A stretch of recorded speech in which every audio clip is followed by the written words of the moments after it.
So hello guys. तो Orion और थोर में कौन जीतेगा? अब थोर के बारे में तो बहुत लोग जानते हैं कि ये गॉड ऑफ थंडर है, ओडिन का बेटा है, तो पावरफुल तो नेचुरली बहुत ही ज़्यादा है।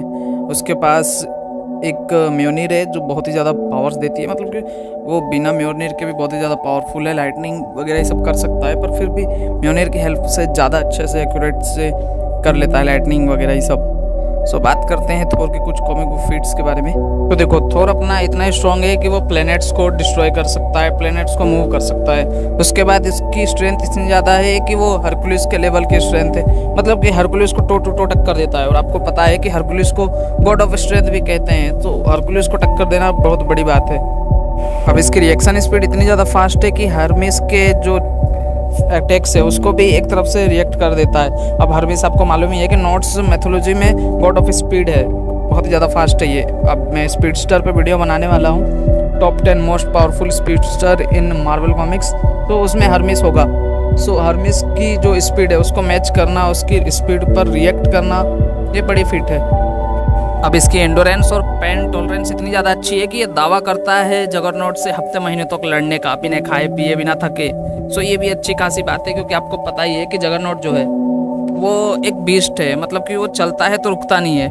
और उसको पावर्स मिली है साइटोरेक की तरफ से, तो वो भी एक तरफ से फोर्स ऑफ नेचर है, जो एक बार चला तो फिर रुकेगा नहीं। उसको रोकने के लिए आपको अथक प्रयास करना होगा। इन सब के पास थोर की हीलिंग फैक्टर भी बहुत ही अच्छी खासी रही है, मतलब कि अच्छे अच्छे सुपर हीरोज से ये लड़ चुका है और उनकी जो पंचेस है उनको सर्वाइव कर चुका है। अब ये बात अलग है कि इसकी वीकनेस है मैजिक, सुपरमैन की तरह इसकी भी वीकनेस है मैजिक। मैजिक के सामने ये भी थोड़ा कमज़ोर पड़ जाता है, पर ऑब्वियस बात है यार, कुछ ना कुछ तो वीकनेस होगी ही।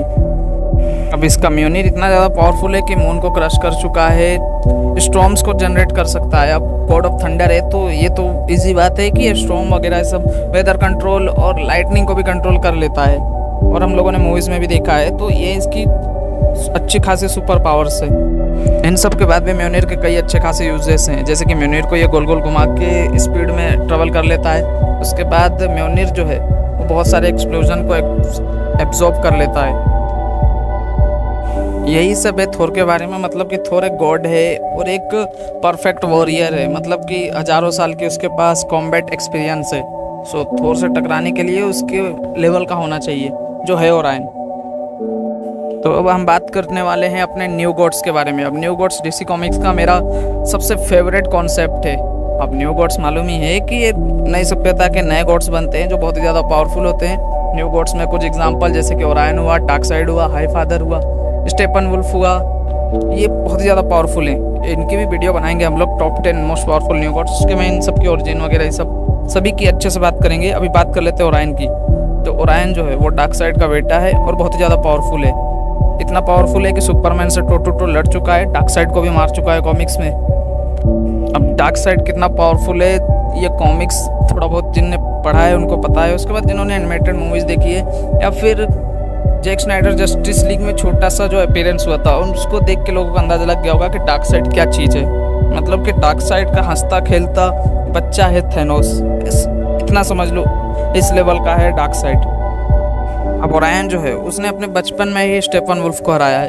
अब स्टेपन वुल्फ जो है वो बहुत ही ज़्यादा पावरफुल है खुद, मतलब कि यार उसने पूरे ट्रिनिटी को अकेले हराया है। अब ट्रिनिटी आपको मालूम ही है कि बैटमैन, वंडर वुमैन और सुपरमैन, ये तीनों अलग अलग फील्ड के पावरफुल लोग हैं। मतलब कि सुपरमैन को सब जानते हैं, वंडर वुमैन कितनी ज़्यादा पावरफुल है, उसके बाद बैटमैन कितना ज़्यादा टैक्टिक्स और अपना ज्ञान गणित लगाता है। सो उन तीनों को हराना अकेले बहुत बड़ी फीट है ये। अब स्पीड के डिपार्टमेंट में भी ओरायन बहुत ही ज़्यादा तेज़ है, मतलब कि ये अर्थ से अपोक्लिप्स की दूरी कुछ मिनटों में तय कर लेता है। अब इसके पास एक डिवाइस है, इसकी वजह से इसको स्पीड मिलती है, और वो डिवाइस ही इसके लिए हर चीज़ है। मतलब कि एक तरफ से वो इसका मतलब कि मेन हथियार है जिसको लेके घूमता ही है हमेशा। अब ओरायन को डीसी कॉमिक्स में गॉड ऑफ वॉर भी कहते हैं, मतलब कि अपोक्लिप्स का जो न्यू गॉड्स है उनमें गॉड ऑफ वॉर है ओरायन। मतलब कि हैंड टू हैंड स्पीड में इसका कोई मैच नहीं है, ये सेकंड्स में कई पंचेस मार देता है। उसके पास एक एस्ट्रो फोर्स नाम की फोर्स है जो यूनिवर्सेस को डिस्ट्रॉय करने की कैपेबिलिटीज़ रखती है, जो ये आराम से यूज करता भी है। इसके ऊपर ज़्यादा कुछ दिक्कत आती है तो ये एस्ट्रो फोर्स को यूज करता है। अच्छा कैरेक्टर है, डार्कसाइड को सर्व भी करता है और डार्कसाइड से लड़ भी चुका है। इन सब के पास जैसे थोर के पास म्योनिर है, वैसे ही ओरायन के पास मदर बॉक्सेस है। मदर बॉक्सेस का ये अलग अलग प्रकार का यूज करता है टेलीपोर्टेशन में, एक तरफ से मदर बॉक्सेस को आप लिविंग कंप्यूटर भी कह सकते हो। बहुत ही ज़्यादा पीक लेवल की इंटेलेक्ट है मदर बॉक्सेस के पास। किसी को हिल भी कर सकते हैं, किसी को जान भी दे सकते हैं, ब्लास्ट भी कर सकते हैं, हर कुछ कर सकते हैं मदर बॉक्सेस।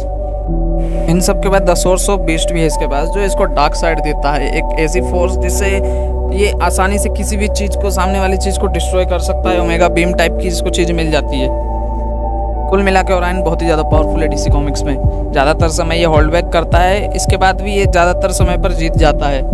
ये बहुत सारी अपनी पावर्स को यूज़ नहीं करता है, जैसे कि जो पावर्स इसको डार्क साइड दिया है उनको यूज़ नहीं करता है। ये एस्ट्रो फोर्स को यूज करता है, पर बहुत ही कम, रेयरली यूज करता है। इसकी फिजिकल स्ट्रेंथ बहुत ही ज़्यादा है, ड्यूरेबल है बहुत ही ज़्यादा। ये हीलिंग फैक्टर नियरली इसको मारना इम्पॉसिबल है। गॉड ऑफ वॉर है यार ये। सो इसी लेवल पर आप लोग बताइए कि कौन जीतेगा, थोर या ओरायन, गॉड ऑफ थंडर या गॉड ऑफ वॉर। अब इस फाइट के कुछ महत्वपूर्ण तथ्य ये है कि ओरायन जो है वो डार्क साइड से दिया हुआ the source of the beast कभी यूज़ नहीं करता है, क्योंकि इसका आंतरिक मन कभी इसका गवाह नहीं देता कि डार्क साइड से दिया हुआ कुछ भी चीज़ ये यूज़ करे। फिर भी ये जो the source of the beast है वो बहुत ही ज़्यादा पावरफुल है, एस्ट्रो फोर्स से भी जो पावरफुल चीज़ है।